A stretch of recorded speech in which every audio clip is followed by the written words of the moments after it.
रामायण के बाद हनुमान जी कहाँ गए थे? रामायण के बाद हनुमान जी की पुरुष नामक लोक चले गए थे। की पुरुष लोक स्वर्ग के समान लोक, जहाँ किन्नर, वानर, यक्ष, यज्ञ भूत जैसे जीव रहते हैं। यहाँ हनुमान जी और अन्य वानर प्रभु राम की भक्ति, कीर्तन और पूजा में लीन रहते थे। रामायण के बाद हनुमान जी के बारे में कुछ बातें। मान्यता है कि कलयुग में हनुमान जी गंगमादन पर्वत पर रहते हैं। यह पर्वत कैलाश पर्वत के उत्तर है। पौराणिक कथाओं के मुताबिक हनुमान जी ने ही सबके पहले लिखी थी। इसे हनुमोद रामायण नाम से भी जाना जाता है। हनुमान जी के जन्म स्थान के बारे में कहा जाता है कि वे नासिक ऋषिकेश्वर के पहाड़ों में बने अंजनेरी किले में पैदा हुए थे। अंजनेरी नासिक से त्र्यंबक रोड पर 20 किलोमीटर की दूरी है। हनुमान जी की नाना नाम का मातंग ऋषि था। मातंग ऋषि आदित्यवंशी ऋषि थे। जब उन्हें लगा कि धरती पर रहने का कार्य पूरा हो गया तो उन्होंने अपनी देह त्यागने का निर्णय लिया और सूर्य सरयू नदी के जाकर जल समाधि ली, जिसके बाद वह बैंकुट को चले गए। रामायण के बाद हनुमान कहाँ गए थे? श्रीमद् भागवत में मिलता है कि कलयुग में हनुमान जी गंगमादन पर्वत का निवास करते हैं। यह पर्वत कैलाश के उत्तर में स्थित है। महाभारत के अनुसार अज्ञातवास में दौरान भीम शस्त्र लेने के लिए गंधमादन पर्वत पहुंचे थे।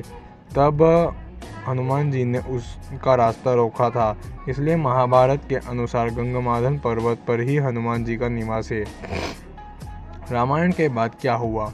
रामायण के उपरांत भगवान श्री राम की आज्ञा से वानर राजा सुग्रीव ने वानरों की सेना का विघटन कर उन्हें अपने प्रदेशों में वापस लौटने का आदेश दे दिया।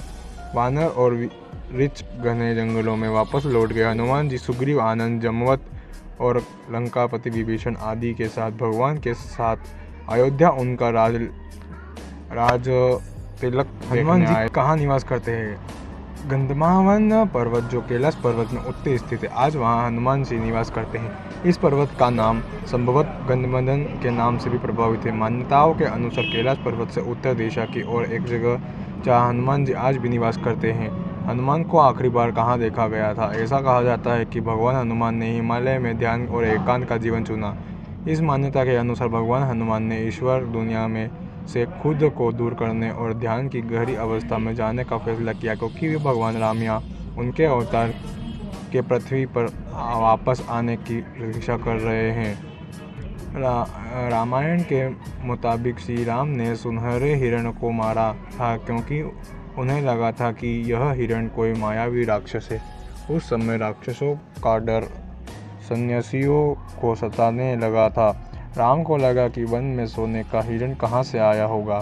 सीता के आग्रह पर राम हिरण के पीछे चले गए।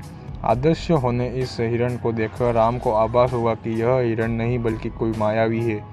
रामायण काल में राजकुलों के बच्चों को जीवित कितशली पशुओं पर अभ्यास कराया जाता था। आत्मरक्षा के लिए ऋषियों के यज्ञ पर रक्षा करने के लिए सबके लिए शिकार करने की कला आना जरूरी था। ऐसे में हार कर प्रभु श्री राम उस हिरण को पकड़ने उसके पीछे दौड़ने हुए चले गए। जब दौड़ते हुए वो हिरण एकदम से कभी दिखाई देता और कभी गायब हो जाता, प्रभु श्री राम समझ गए कि यह कोई मायावी है। यह सोचकर उन्होंने तीर निकाला और उसका वध कर दिया। क्या राम जी मांस का सेवन करते थे? मैं प्रमाण देता हूँ कि भगवान राम मांस नहीं खाते थे और न ही मंदिरा पीते थे। उन्होंने आगे कहा, ये बयान शरारतपूर्ण है। भगवान राम शाकाहारी थे। सुंदरकांड में हनुमान जी सीता जी से कहते हैं कि रघुकुल का कोई व्यक्ति मांस नहीं खाता। कौन से भगवान ने मांस खाया था? ठीक है, यदि आप यह कहते हैं कि हिरण को इसलिए नहीं मारा था कि उसका चर्म निकालकर उसे वस्त्र या आसन बनाया जाए, बल्कि इसलिए मारा था कि उसे खाया जाए, क्योंकि प्रभु श्री राम क्षत्रिय थे और वे मांस खाते थे। इसका जवाब है कि रामायण में कहीं भी प्रभु श्री राम के मांसाहारी सेवन के बारे में नहीं लिखा गया। राम वनवास में क्या खाते थे? वनवास के दौरान भगवान राम ने कंदमूल फल का सेवन किया था। इस कारण इसे राम फल भी कहा जाता है। वही भगवान राम जब शबरी के आश्रम गए थे तो उन्होंने बेर भी खाए थे। किस भगवान ने मांस खाया था? हिंदू पुरुषों के विष्णु एक सख्त शाकाहारी देवता हैं, लेकिन शिव को जो भी दिया जाता है वह खा लेते थे और देवी को रक्त बहुत पसंद है। फिर से यह कोई सख्त नियम नहीं है, क्योंकि जब विष्णु राम के रूप में अवतरित होते तो वे भोजन के लिए हिरण का शिकार करते हैं। एक ऐसा विचार जिसे कोई शाकाहारी हिंदू हिंसक रूप से अस्वीकार करते हैं।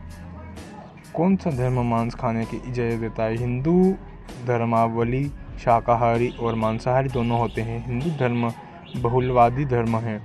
इस धर्म में कई जातियां, संप्रदाय हैं और परंपराएं सम्मिलित हैं। इनमें से कुछ भले ही कुछ समय के लिए शाकाहारी हो, कुछ और बिल्कुल शाकाहारी नहीं भी हो सकते हैं।